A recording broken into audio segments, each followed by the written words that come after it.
네, 여러분 안녕하십니까? 공기업 대비반의 조여은입니다.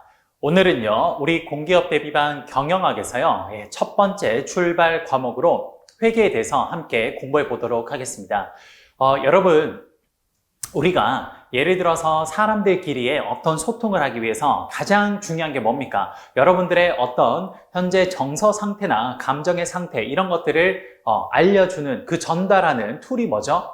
바로 그게 우리 사람에게 있어서는 언어입니다.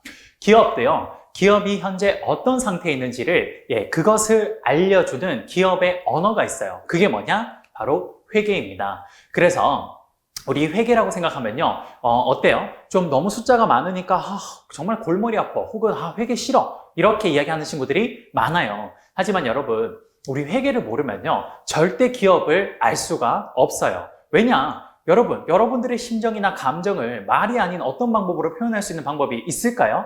아마 극히 드물 겁니다. 그래서 기업도 기업의 현재 상태나 혹은 기업의 경영의 성과, 이런 것들을 알려주는 그런 기업의 언어가 있는데요. 바로 그게 회계인 거죠. 그러니까 기업의 회계를 모르고는 절대 기업을 알 수가 없습니다. 그래서 여러분들 회계하면요, 우리가 좀 짜증나고 또 정말 공부하기 싫어, 이렇게 생각할 수 있겠지만요, 선생님이랑 이제 첫 시간에 우리 회계부터 좀 진행을 해보면서요, 회계가 얼마나 중요한지 함께 좀 느껴보도록 하고요. 그리고 쌤이 회계를 최대한 쉽게 좀 논리적으로 설명을 해 나아갈 겁니다. 그러니까 우리 처음 시작하는 강의니까 좀 굳센 마음을 가지고 함께 출발해 보도록 하겠습니다. 그럼 회계 본격적으로 한번 진행해 보도록 하죠. 자, 여러분들, 우리 회계를 본격적으로 진행하기 전에요, 우선 회계라는 것들이 어떻게 기업에서 진행되는지 그것부터 우선 좀 살펴보도록 하겠습니다. 회계라는 과목은요, 이렇게 진행할 거예요. 첫 번째, 회계의 정의가 뭔지 우선 이야기할 겁니다. 선생님 수업 스타일 여러분도 잘 아시겠지만 항상 어떤 과목을 공부할 때는요, 해당 과목의 정의에서부터 쌤은 항상 진행을 합니다. 왜? 그렇게 진행을 해보니까요, 어땠어요? 가장 그 과목의 정의부터 출발하면요, 아무래도 그 과목의 좀 논리의 어떤 전개 흐름이요, 아주 좀 매끄럽게 나올 가능성이 좀 높아요. 그래서 가장 먼저 회계 정의를 쌤이 여러분들한테 알려드릴 겁니다. 그러면 우리 회계 정의를 공부해 놓고 나면요, 회계 정의를 통해서 뭘 여러분들이 이게 중요하다는 걸 알게 되냐? 회계 정의를 통해서요, 우리는 바로 회계의 가장 중요한 5대 재무제표, 요게 왜 필요한지를 알게 됩니다. 우리가 흔히 말하는 재무제표가 회계의 정의를 통해서요, 왜 중요한지, 왜 필요한지를 거기에서 유출해낼 수 있어요. 그래서 우리 그 다음 알아야 되는 게 뭐냐? 바로 Financial Statement의 작성법, 재무제표의 작성법에 대해서 여러분들이 공부를 좀 하셔야 됩니다. 그건 무슨 말이냐? 재무제표 작성법이란 건요, 결국 기업이 1월 1일 연초부터 12월 31일까지 연말까지 1년 동안 많은 기업의 거래 활동이 있을 겁니다. 바로 그 거래 활동을요, 뭐예요? 1년의 어떤 기준을 통해서 작성해 놓는 건데, 바로 기업의 1년 동안에 그 기업의 활동을 적어 놓은 그런 재무제표라고 보시면 될 것 같아요. 그래서 재무제표 작성법에 대해서 그 다음 공부하게 되고요. 이런 작성법을 통해서 여러분들은 최종적으로 12월 31일 날 뭐가 나오냐? 바로 5대 재무제표가 딱 등장하게 됩니다. 그럼 그 5대 재무제표에 뭘 알아야 돼요? 그래요. 그 각각의 특징, 특성을 알고 있어야 됩니다. 그래서 첫 번째 출발점이 이렇게 진행이 될 거예요.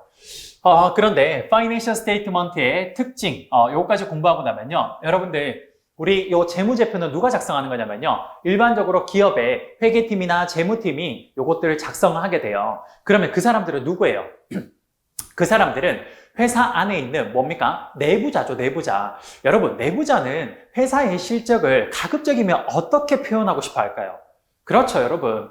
그 내부자들은요, 가급적이면 회사의 어떤 실적을 좀 뻥튀기 하려고 할 거예요. 좋은 거는 굉장히 뻥튀기 하고 싶고요. 또 나쁜 건 어떻게 해요? 이렇게 숨기겠죠. 맞습니다. 그러니까 지금 뭡니까? 재무제표라는 게 나와서 그 특징까지 공부를 하고 나면요, 여러분, 이 재무제표를 누가 작성했어요? 그래요, 회사의 내부자가 작성한 겁니다. 그러니까 정말 내부자들이 우리가 생각했을 때 제대로 작성했는지를 누가 평가해 줘야 되냐? 그렇죠. 그 회사의 이해 관계가 없는 외부 사람이 와서 이 재무제표가 제대로 작성됐는지를 확인해 봐야 돼요. 그 사람들이 누구냐? 바로 공인회계사가 되는 거죠. 그래서 회계라는 건 뭡니까? 재무제표를 작성해서 각각의 특징 비율이 어떻다는 걸 공부하고 나면요. 이걸 누가 작성해요? 내부자가 작성합니다. 그러니까 이걸 제대로 내부자들이 작성했는지를 확인하는 방법 누가요? 그래요. 외부에 있는 사람들이 와서 회계를 한번 검토해 봐야겠네요. 이게 뭐냐? 회계감사라는 겁니다. 누가 합니까? 그래요. 우리가 흔히 말하는 공인회계사, CPA들이 여기 와서 회계감사를 하게 되죠. 그러면 이 사람들이 회사 내부에서 만든 재무제표를 쭉 다 훑어볼 겁니다. 우리가 흔히 말하는 국제회계 기준에 맞게끔 잘 작성이 되어 있는지 그걸 한번 확인해 보는 거예요. 그러면 그렇게 확인을 해보고 그래, 너희 회사는 굉장히 잘 작성했구나. 국제회계 기준에 딱 맞게끔 잘 작성했구나 라고 생각이 들면 공인회계사가 거기 도장을 딱 찍어줍니다. 뭐라고? 그래, 이건 국제회계 기준에 맞춰서 잘 작성된 재무제표입니다. 라고 적정 의견이라는 도장을 딱 하나 찍어줍니다. 그 다음, 만약에 이 회사가 좀 그 회계의 재무제표고요. 국제회계 기준에 조금 안 맞게 적혀 있는 경우도 있을 거예요. 예를 들어서 아까 전처럼 회사가 뭔가 조그만한 어떤 매출을 올렸는데 그걸 뻥 튀게 가지고 굉장히 회사의 매출이 많은 것처럼 그렇게 부풀릴 수도 있는 거고요. 반대로 회사의 어떤 치부, 안 좋은 점은 어떻게 해요? 그래요. 이렇게 숨기려고 할 겁니다. 그렇게 하면 안 되겠죠, 당연히. 그래서 그게 이제 정도가 좀 심한 정도에 따라서 공인회계사는 다른 도장들을 찍어줍니다. 그래서 그 의견이 좀 정도가 조금 많이 심하지 않을 때, 별로 이렇게 심하지 않을 때, 예를 들어서 이런 느낌이네요. 적정 의견은 어떤 느낌이냐면 너희는 지금 국제회계 기준에 맞춰서 너희 회사는 잘 작성하고 있네, 이런 느낌이라면요. 한정 의견은 뭐냐? 요거 살짝 이상한데, 요거 살짝 느낌이 좀 이상한데, 요런 느낌이 있는 거. 그러면 한정 의견이라는 걸 딱 제시합니다. 요 도장을 딱 찍어줘요. 그 다음, 예를 들어서 그게 아니라 장부에 조금 장난질이 심하네 라는 생각이 드는 겁니다. 그럼 뭡니까? 한정 의견보다 좀 더 심한 부적정 의견이라는 걸 요걸 도장을 딱 찍어줘요. 점점 그 조작의 좀 정도가 심해지고 있죠. 마지막 의견 거절은 뭐냐? 요런 겁니다. 예를 들어서 이거는 거의 장부가 아니라 슈렉이네 라는 생각이 드는 겁니다. 그러면 뭡니까? 이거는 아예 내가 감사를 할 필요도 없다. 이건 감사할 값어치조차 없다. 내가 이걸 왜 노력해야 되는지 모르겠다. 뭡니까? 의견 거절이라는 걸 딱 도장을 찍어주게 돼요. 예를 들어서 여러분, 그 회사가요, 작성한 재무제표를 외부의 회계감사, 즉 공인회계사들이 회계감사를 했을 때 적정 의견이 아닌 다른 의견을 받게 되잖아요. 그럼 어떻게 되냐? 만약에 이 기업이 현재 코스피나 코스닥에 상장되어 있는 기업이에요. 그러면 즉시 어떻게 되냐? 거래 정지됩니다. 거래 정지돼요. 그리고 만약에 거래 정지가 된 상태에서 이 회사가 계속 장부를 제대로 안 고치고 있어요. 그럼 어떻게 되냐? 결국 상장 폐지가 됩니다. 우리가 흔히 말하는 상폐라 그러죠. 상장 폐지까지 되어버려요. 대한민국에 이 사건이 일어난 하나의 기업이, 비슷한 기업이 하나 있습니다. 여러분도 아시는 기업일 텐데요. 금호아시아나 그룹의 대표적인 기업 뭡니까? 그래, 아시아나항공이에요.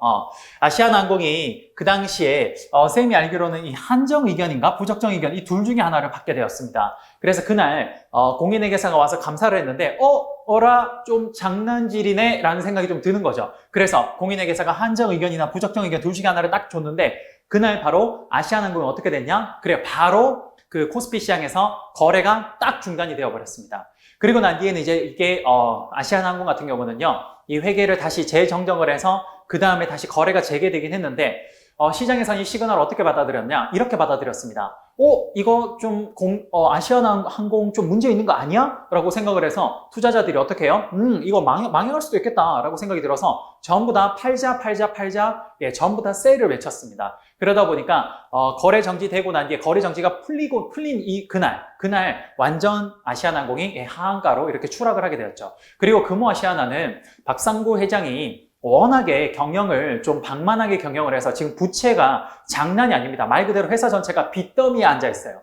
그러다 보니까 결국에 그 알짜 기업 중에 하나인 아시아나항공을 결국 우리 지금 시장에 어떻게 해놨습니까? 매물로 내놨습니다. 지금 금호아시아나의 아시아나항공은 이제 금호산업계 아니에요. 지금 그거는 시장에 매물로 내놨어요. 만약에 그걸 SK나 다른 기업들이 사가면요, 이제 SK라는 그룹은 예를 들어서 우리 여러분들이 생각할 때 SK 하이닉스 혹은 텔레콤, 보통 통신이나 반도체 쪽으로 유명한 기업인데 그 기업이 뭐예요? 항공산업도 뛰어들 수가 있는 거죠. 지금 현재 시장은 그런 상황이에요. 아시겠죠?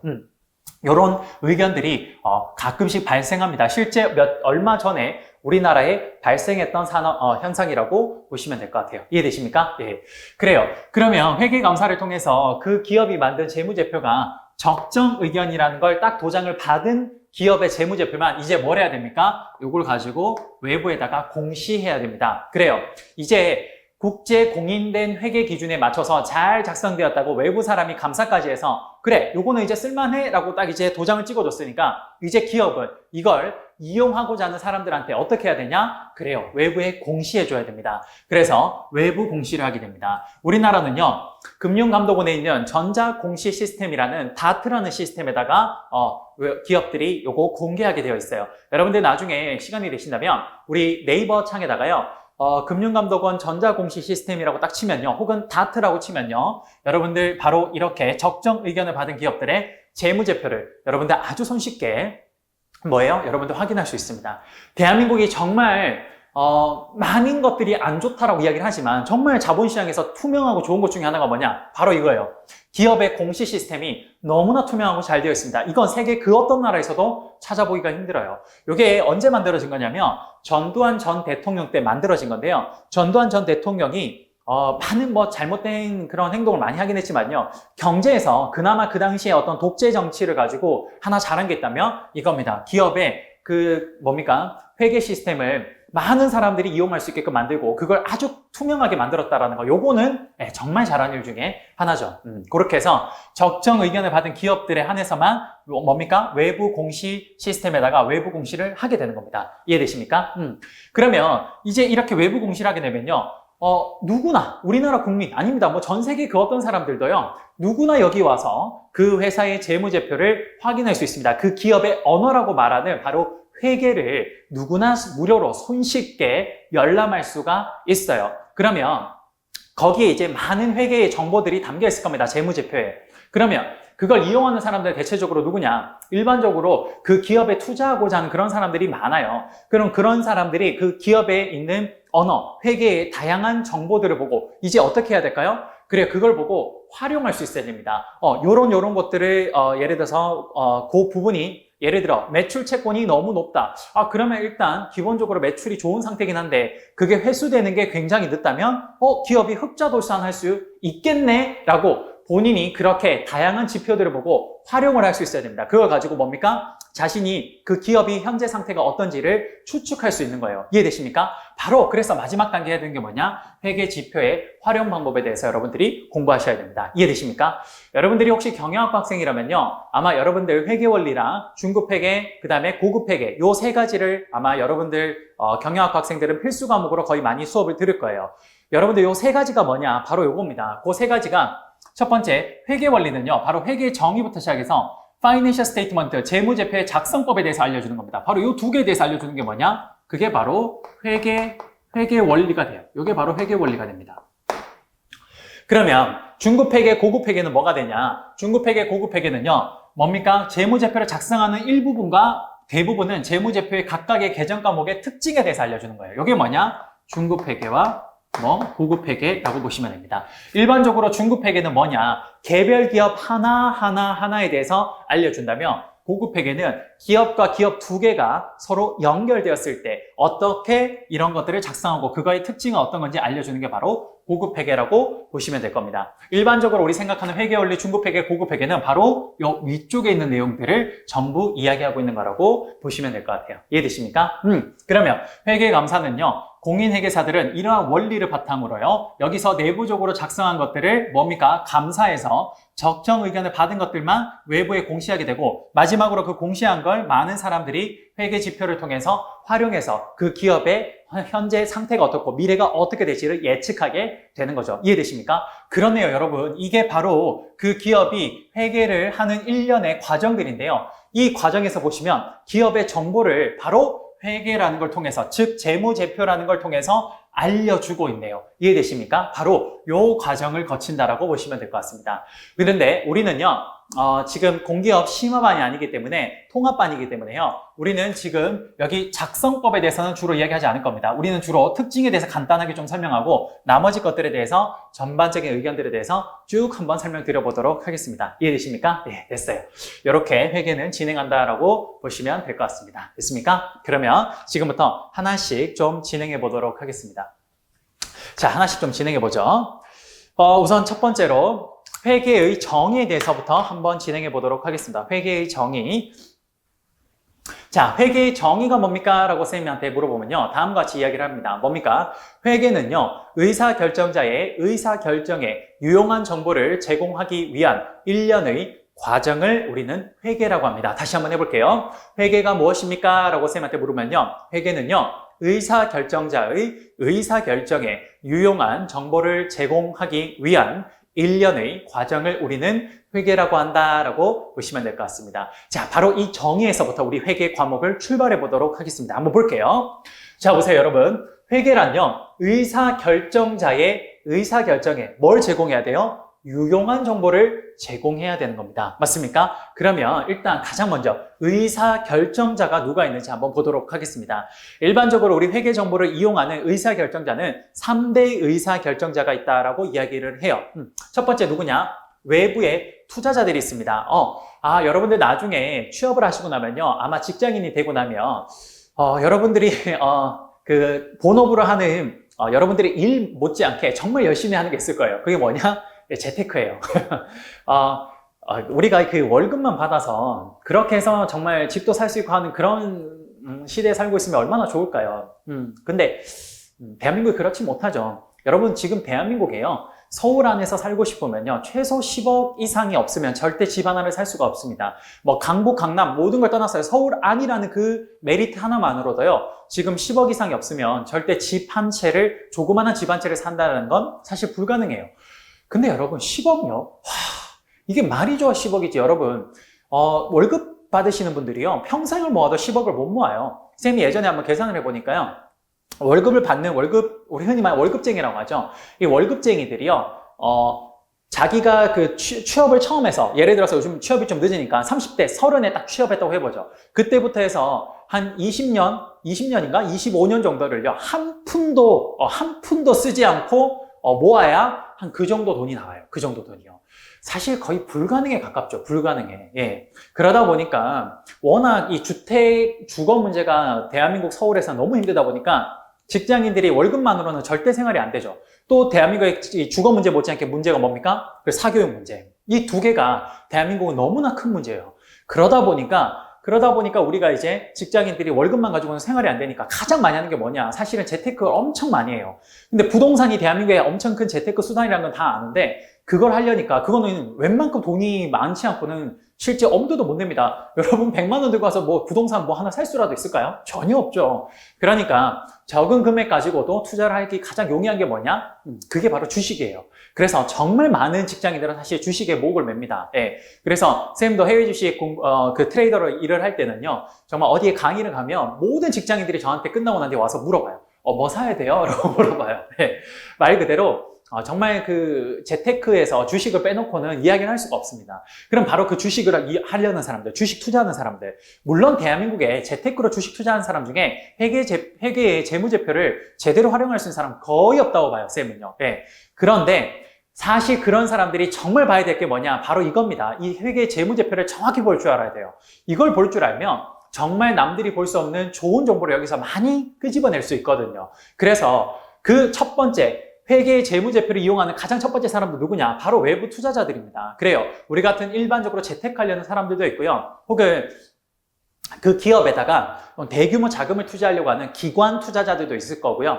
또 해외에 있는 어떤 국부펀드 이런 것들도 개별 기업들에 투자를 할 수 있을 겁니다. 그러면 그 기업에 투자를 할 때 막 그냥 하냐? 아니죠. 당연히 그 기업이 어떤 상태인지를 보고 해야 될 겁니다. 근데 그 기업이 어떤 상태인지를 가장 잘 보여주는 게 뭐냐? 회계예요, 회계. 예. 여러분들 혹시 우리가 부동산 사려고 하면요. 당연히 부동산 사려고 할 때, 집 사려고 할 때 제일 먼저 하는 게 뭐예요?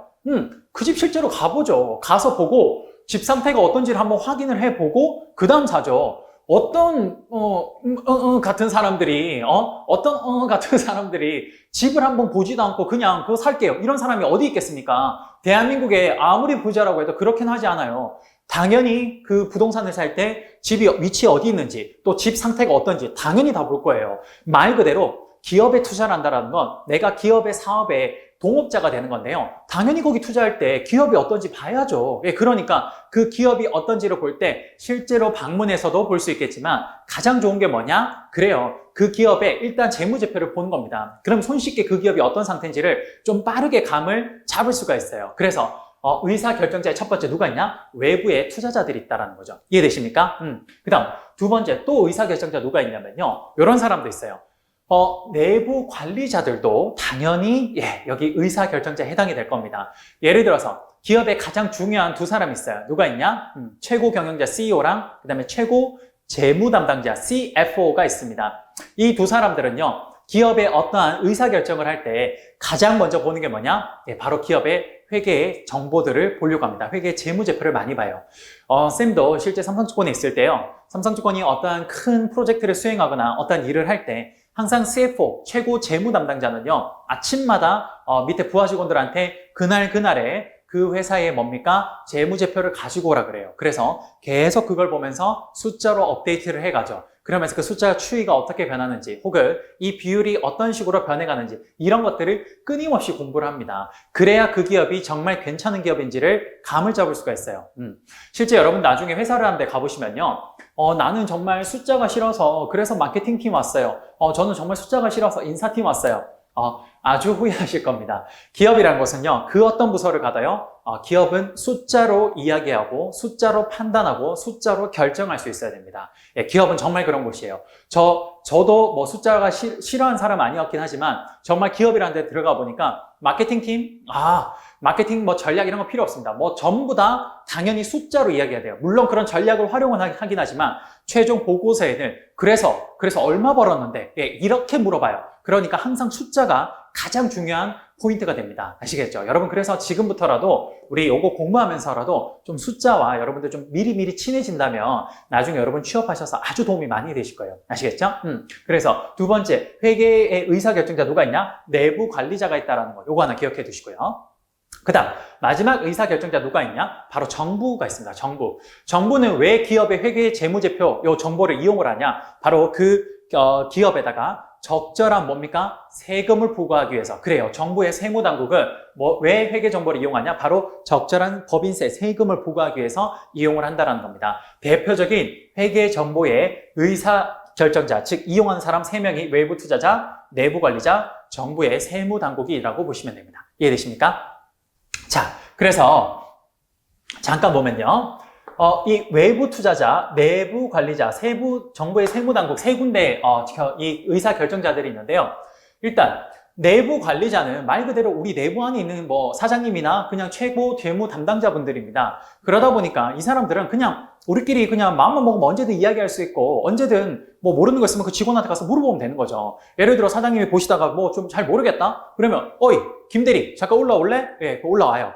이거 왜 이렇게 적힌 거야? 라고 물어보면 그 김대리가 이거는요 이러이러해서 이렇게 저희가 작성을 한 겁니다 이야기해주면 그렇구만 그래 알겠어 라고 하면서 서로 아주 쉽게 소통을 할 수 있습니다. 그러다 보니까 이 내부 관리자들이 활용하는 회계 정보는요 일반적으로 작성 기준이 별로 없어요. 작성 기준이 어떻냐? 없어요. 예. 작성 기준이 뭐 뚜렷한 작성 기준이 없습니다. 그냥 이거는 회사 내부에서 서로 간에 그냥 소통만 될 정도로만 뭐라 그럴까요? 이렇게 작성이 되어 있으면 돼요. 이해되십니까?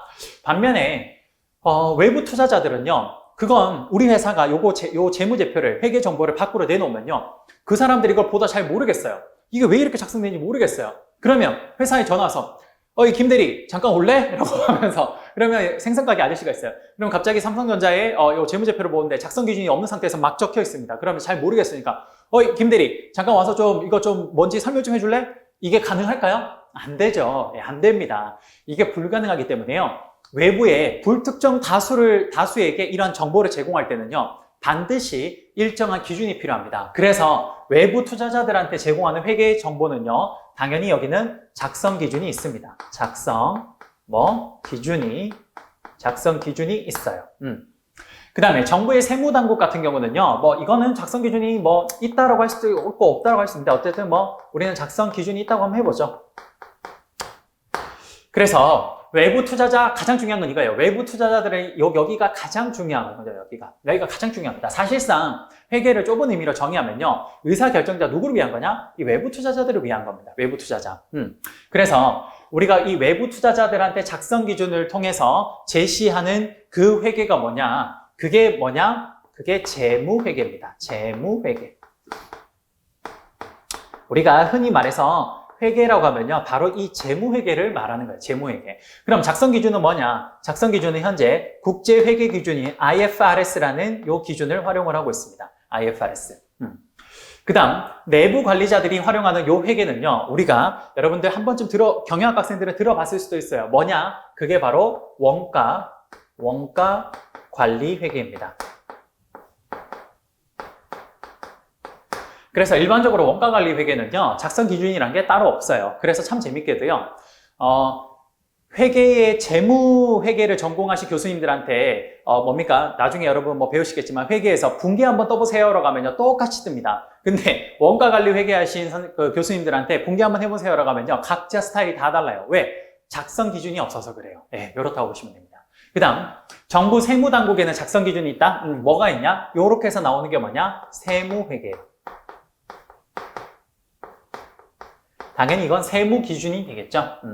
그럼 여러분들 가장 중요한 건 뭐냐? 결국 이겁니다. 우리는 결국 이거 배우는 거예요. 외부 투자자들을 위해서 배우는 재무회계, 이거 배운다고 보시면 됩니다. 우리가 좁은 의미로 회계는요, 바로 이 재무회계를 의미하는 거예요. 그래서 우리가 회계원리, 그 다음에 중급회계, 고급회계가 다 여기 거 이야기하는 거라고 보시면 될 것 같습니다. 아시겠죠? 그래요. 그러면 일단 회계의 정의는 의사결정자의 의사결정에 유용한 정보를 제공하기 위한 일련의 과정이래요. 근데 그 의사결정자에 누가 있냐? 바로 외부 투자자. 두 번째 누가 있습니까? 내부 관리자. 그 다음에 세 번째 누가 있습니까? 그래요. 정부 세무당국이 있네요. 요 세 가지가 있습니다. 이 중에서 우리는 가장 초점을 맞추는 사람들이 누구다? 그래요. 첫 번째, 외부 투자자들입니다. 이 사람들을 위해서 있는 회계, 뭡니까? 재무회계예요. 여기에는 작성 기준이 있죠. 그래요. 그 작성 기준이 뭐냐? 국제 회계 기준이라고 보시면 됩니다. 우리가 영어로 IFRS라고 하죠. 예, 바로 이게 국제 회계 기준이에요. 사실 우리는 지금부터 그걸 배운다고 보시면 될 것 같습니다. 아시겠죠? 그러면 의사결정자의 의사결정에 유용한 정보를 제공하기 위한 일련의 과정이 회계인데, 의사결정자에 누가 있는지 일단 알았어요. 근데 이 사람들에게 뭡니까? 의사결정을 하는데 유용한 정보를 제공해야 된대요. 그럼 유용한 정보를 어떻게 제공할 건데? 그 전달할 만한 수단이 있어야 될 겁니다. 바로 유용한 정보를 제공하기 위한 수단이 뭐냐? 그게 바로 그래요. 제가 아까부터 계속 이야기했던 재무제표가 되는 겁니다. 영어로 Financial Statement라 그래서 우리 IFRS 국제회계 기준에서는요, 5대 재무제표가 있습니다. 뭐냐? 첫 번째 재무상태표, 두 번째 포괄손익계산서, 세 번째 현금흐름표, 네 번째 자본변동표, 다섯 번째 주석. 이렇게 5가지를 우리는 IFRS 국제회계 기준 하에서 5대 재무제표라고 이야기를 합니다. 그게 뭔지는 지금부터 설명을 드려보도록 하겠습니다. 아시겠죠? 그래요. 의사결정자의 의사결정에 유용한 정보를 제공을 해야 되는데, 그 유용한 정보를 어떻게 제공하냐? 그 수단이 바로 재무제표, Financial Statement로 제공을 한다는 겁니다. 그럼 요 재무제표의 종류가 뭐가 있는지를 지금부터 볼 건데요. 우리는 재무제표의 종류는 크게 2가지로 나눕니다. 첫 번째, 특정 시점의 재무제표와 그 다음 일정 기간 동안의 재무제표로 나눌 수 있어요. 왜 이 2가지가 가장 중요한 재무제표의 원리가 되는지를 지금부터 잠깐 보도록 하겠습니다. 한번 볼게요. 예를 들어서 여러분 한번 볼게요. 여기 지금 보이시나요? 보이죠? 예를 들어서 A라는 기업이 있고요. 그 다음 여기 B라는 기업이 있어요. 그런데 A라는 기업은요, 12월 31일 날 얼마 이 기업이 현재 재무 상태가 어떠냐면요, 예를 들어서 10억을 가지고 있어요. 그 다음에 B라는 기업은 12월 31일 날 얼마를 가지고 있냐? 100억을 가지고 있습니다. 딱 100억을요. 그러면 여러분 여기까지만 딱 보면요, 현재 A의 재무 상태는 어떠냐? 10억이라는 돈을 가지고 있고요. B는 어떠냐? 100억을 가지고 있대요. 그럼 여러분 여기까지만 딱 봤을 때 어떤 회사의 재무 상태가 훨씬 더 좋습니까? 그렇죠. 당연히 B 회사의 재무 상태가 훨씬 좋을 거예요. 맞죠? 그런데 이것만 봐서는 그 기업의 재무 상황을 다 알 수가 없어요. 왜? 현재 재무 상태는요, B기업이 더 좋을지 모르겠지만요. 이 기업이 어떻냐? 이 기업이 바로 1월 1일부터 12월 31일까지 1년이라는 시간이 흘렀는데요. 그 기간 동안 A라는 기업은요, 얼마를 벌었냐면요. A라는 기업은요, 9억을 벌었고요. A라는 기업은 9억을 벌었고요. B라는 기업은요, 얼마를 벌었냐? 1억을 번 겁니다. 그래서 가만 보니까 A기업은 연초에 1억이라는 돈만 있었고요. B기업은요, 99억이라는 돈이 있었네요. 아, 분명히 12월 31일 날 현재의 재무 상태만 봤을 때는 A기업보다 B기업이 훨씬 더 재무 상태가 좋은 걸로 보이죠. 이게 1년이라는 시간 동안 이 기간을 한번 보니까요. A기업은 9억을 벌었고 B기업은 1억을 벌어가지고 결국에 A기업이 1년 동안 경영 성과가 어떤 상태예요? 훨씬 더 좋은 상태네요. 아, 그렇네요. 그러면 우리가 이 두 기업을 이렇게 분류할 수 있겠네요. B기업은 현재 12월 31일 날 재무 상태는 좋겠지만 그 기업의 경영 성과는요, A가 훨씬 더 좋다라고 이야기할 수 있을 겁니다. 이해되십니까? 그래요. 결국에 기업의 정확한 재무 상황을 알고 싶으면요, 이 기업의 현재 시점에서, 즉 특정 시점에서의 재무 상태와 그리고 이 기업이 1년이라는 일정 기간 동안의 경영 성과를 알면 바로 전체 기업의 재무 현재 상황을 아주 정확하게 알 수 있겠네요. 맞습니까? 그래서 여러분, 우리가 유용한 정보를 제공하는 수단이 재무제표인데 이 재무제표를 유용한 정보를 전달하기 위해선 당연히 특정 시점의 재무 상태와 일정 기간 동안의 뭡니까? 경영 성과를 알려줘야 된다는 거예요. 뭐냐? 바로 12월 30일이나 1월 1일에 현재 시점에서의 재무 상태와 1년이라는 기간 동안의 경영 성과를 알려주면 바로 기업들의 정확한 재무 상황을 알려줄 수 있더라는 겁니다. 제 말 이해되십니까? 그래요. 이게 바로 그 재무제표가 특정 시점의 재무 상태와 일정 기간 동안의 경영 성과가 아주 이 두 가지가 중요한 기준이란 걸 바로 여기에서 우리가 뽑아낼 수 있네요. 이해되십니까? 그래요. 그러면 특정 시점의 재무 상태를 알려주는 뭡니까? 재무제표가 있는데, Financial Statement가 있는데 그게 뭐냐? 그게 바로 재무 상태표라는 겁니다. 영어로 Balance Sheet이라 그래서 BS라 그래요. 이게 바로 재무 상태표라고 합니다. 이해되십니까? 그 다음 두 번째, 일정 기간 동안의 경영 성과를 알려주는 재무제표는요, 총 3가지가 있습니다. 자, 우리가 재무 상태표를 첫 번째 Financial Statement, 재무제표라 그러면요, 일정 기간 동안의 경영 성과를 알려주는 재무제표는 총 3가지가 있는데요. 그게 첫 번째가 뭐냐? 포괄 손익계산서라는 게 있습니다.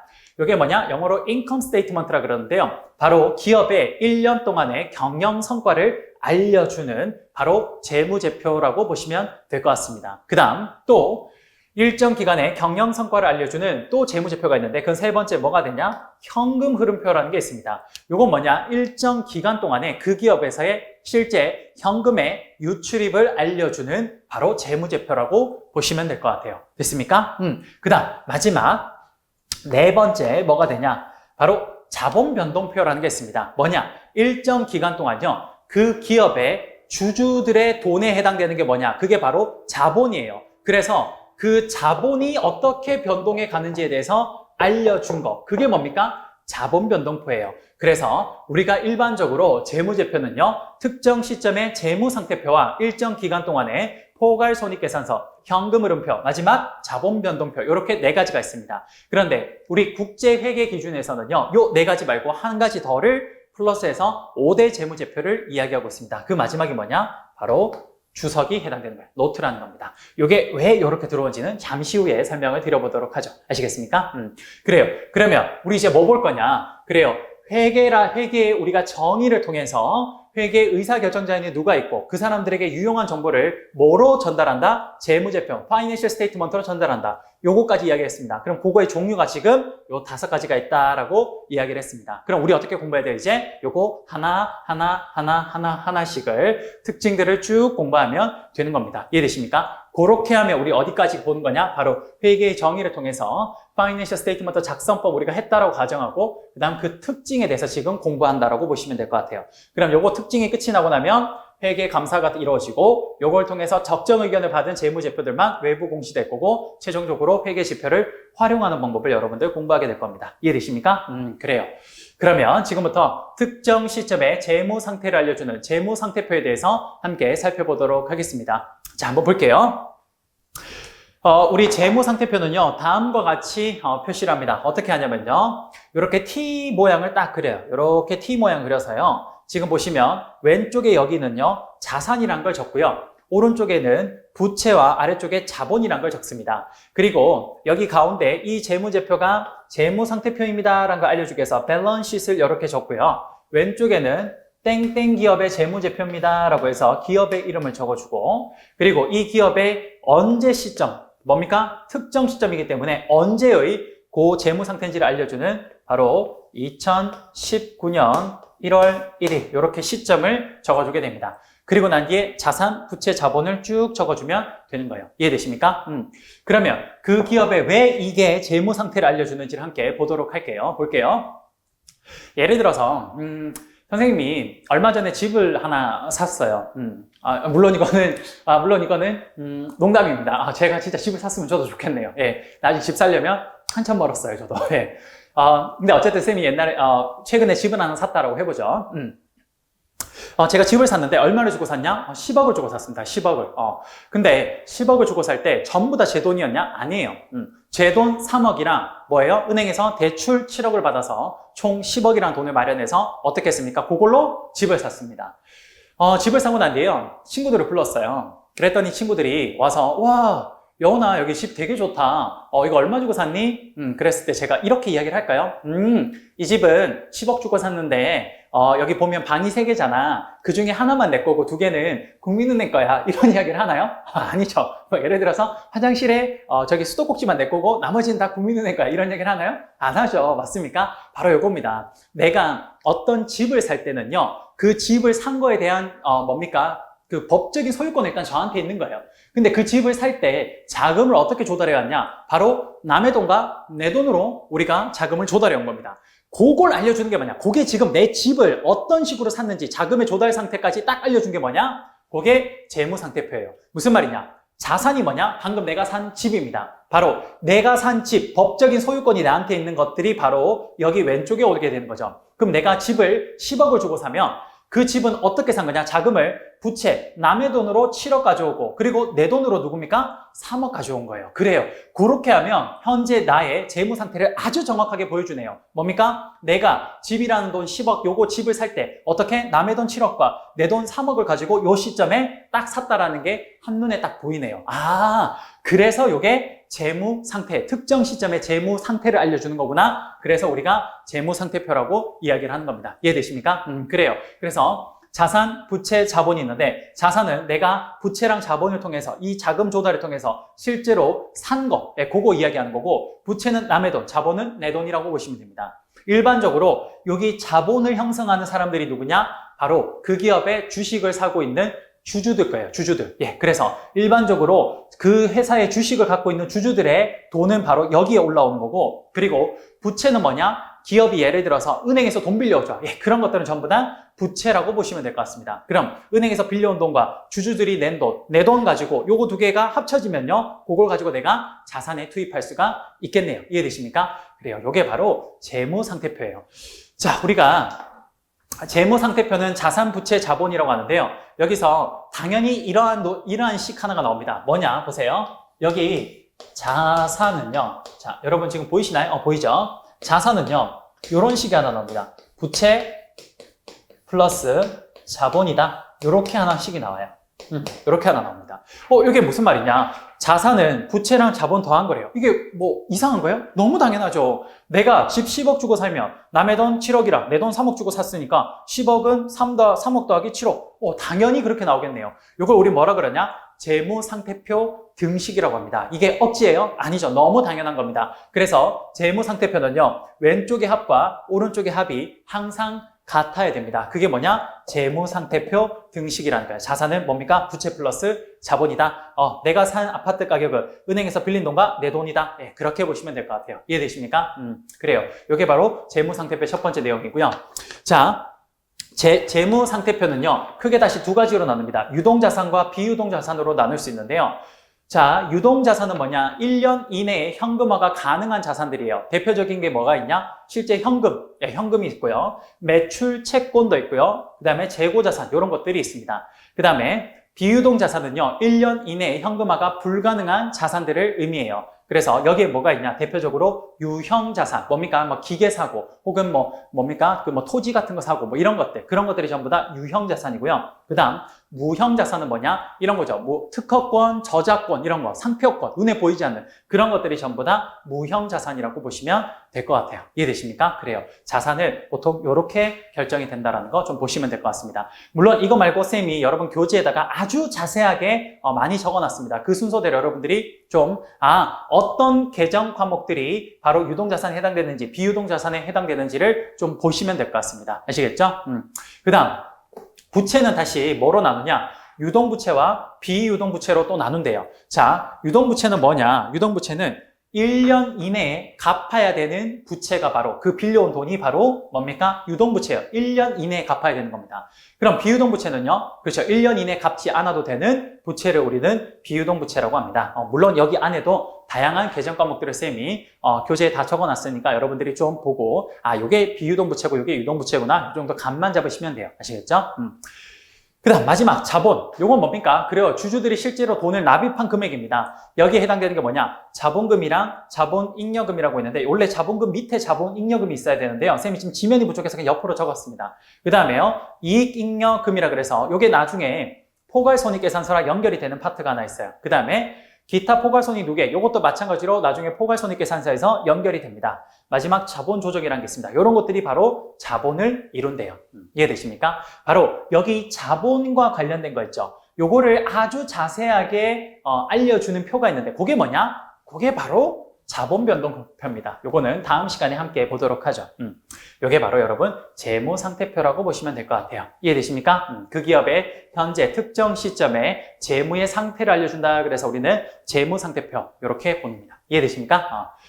그 다음에 자, 기업의 특정 시점에 재무 상태를 알려주는 게 재무상태표라면요, 일정 기간 동안의 경영 성과를 알려주는 대표적인 재무제표가 뭐냐? 포괄손익계산서입니다. 자, 이게 뭔지 한번 볼게요. 포괄손익계산서는요, 이렇게 출발합니다. 일단 포괄손익계산서라는 걸 여기 위쪽에 IS 이렇게 적어줘요. 그리고 어느 기업 건지 땡땡 기업이라고 왼쪽에 적어주고요. 그 다음 포괄손익계산서는요, 일정 기간입니다. 그래서 이 기업이 언제부터 언제까지인지 일정 기간을 오른쪽에다 적어주면 될 거예요. 그러면 출발해 볼게요. 포괄손익계산서는요, 대표적으로 그 기업의 일정 기간 동안의 경영 성과를 알려주는 재무제표라고 보시면 될 것 같습니다. 그래서 가장 첫 번째 출발점이 뭐냐? 매출액부터 출발해요. 매출액부터. 그 기업이 당연히 뭔가 제품을 생산해서 그거를 판매하면요, 그 판매한 전체 금액이 나올 겁니다. 그게 뭐냐? 바로 매출액이 될 거예요. 됐습니까? 그러면 이 매출액에서 그 다음 뭘 빼야 되냐? 그래요, 여러분, 예를 들어서 삼성전자가 스마트폰을 만들어서 한 대당 100만 원짜리 10대 팔았어요. 그러면 그게 당연히 1000만 원이라는 매출액이 나오겠죠.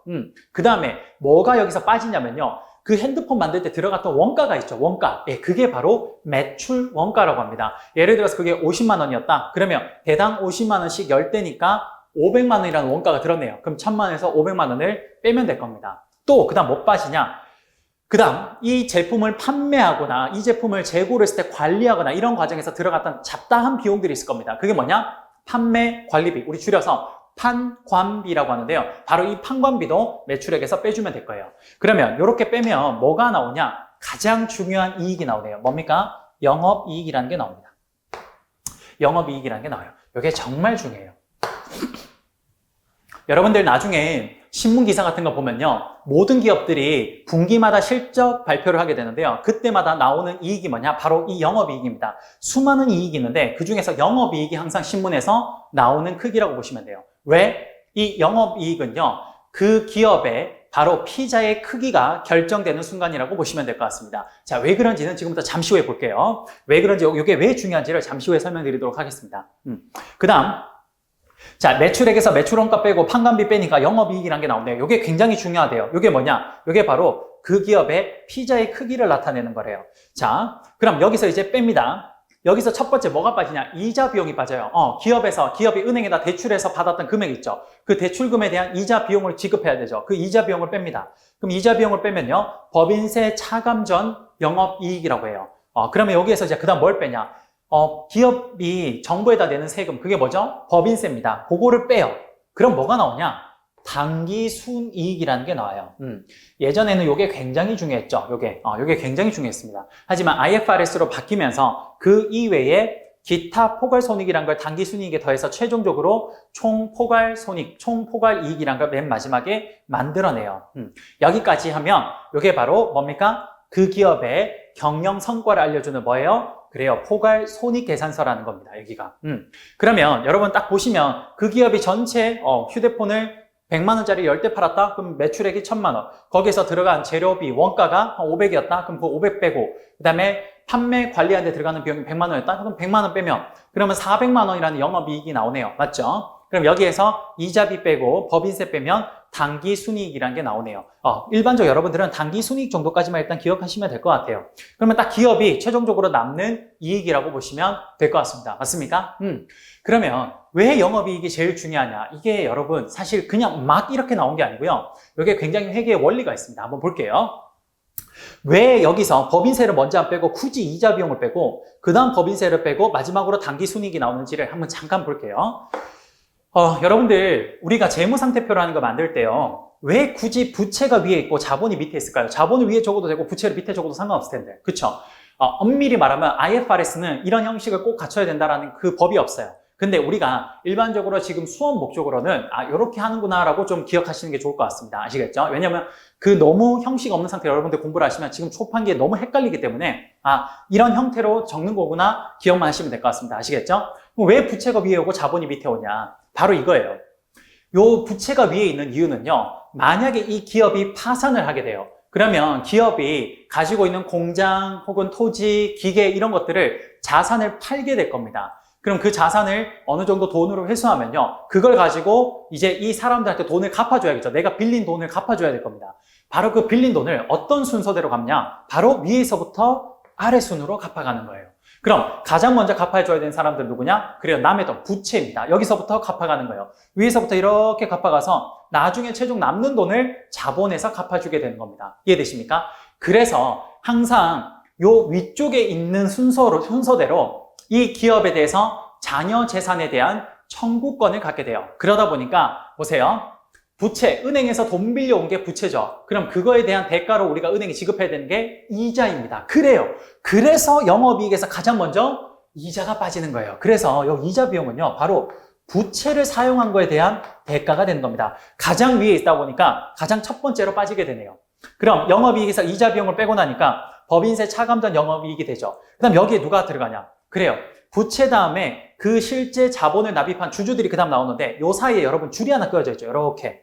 여기에 누가 있냐? 보이지 않지만 정부가 딱 숨어 있습니다. 그렇죠. 정부도 이 기업이 다양한 활동을 하는데 국가 기관 산업 같은 걸 이런 걸 설치해주고 또 뭡니까? 기업이 아주 자유자재로 활동할 수 있도록 뭐 치안도 서비스 제공하고 여러 가지 제공했을 거예요. 그거에 대한 대가로 받아가는 게 정부가 세금인 거죠. 그렇죠. 그래서 여기서 정부가 세금을 법인세로 그 다음 받아가게 되는 겁니다. 그럼 여기 법인세 차감된 영업이익에서 법인세를 빼고 나면 그 다음 뭐가 나와요? 당기순이익. 그리고 이게 이제 누구 거냐? 이게 바로 자본, 주주 거예요. 자본. 자본을 이루는 주주 겁니다. 여기서 이야기를 할 수 있겠네요. 보세요. 왜 영업이익이 피자의 크기를 결정한 거냐? 바로 기업이 이런 자산을 가지고 여러 가지 기업 활동을 하는데 이해관계자가 누가 있냐? 세 명의 이해관계자가 있습니다. 첫 번째, 돈을 빌려준 부채 채권자들, 그 다음에 중간에 있는 정부, 그리고 마지막 이 돈에 실제 자기 돈을 납입한 자본을 갖고 있는 주주들이 있어요. 그럼 이 사람들의 세 명의 이해관계가 여기 얽혀 있는데요. 이 사람들이 나눠 먹을 수 있는 피자의 크기가 바로 여기에서부터 시작되는 겁니다. 그래요. 매출액에서 매출원가 판매 관리비를 빼고 나면 정말 이제 나눠 먹을 수 있는 피자의 크기가 딱 결정되는 거죠. 여기에서 제일 먼저 누가 가져가요? 그래요. 부채에 있는 사람들이 요만큼 가져가고 그 다음 또 누가 가져가요? 그 다음 정부가 세금으로 또 한 이만큼 가져가겠네요.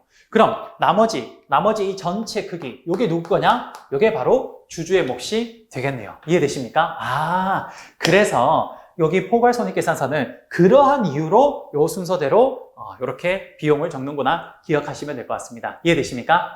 아마 우리 경영학 학생들은 이런 내용 처음 들어보면 좀 이해가 좀 더 잘 될 거예요. 이해되십니까? 예. 이렇게 해서 우리 포괄손익계산서가 이런 형태로 흘러간다라고 보시면 될 것 같아요. 여기서 하나만 쌤이 좀 정리만 하고 끝을 내면요.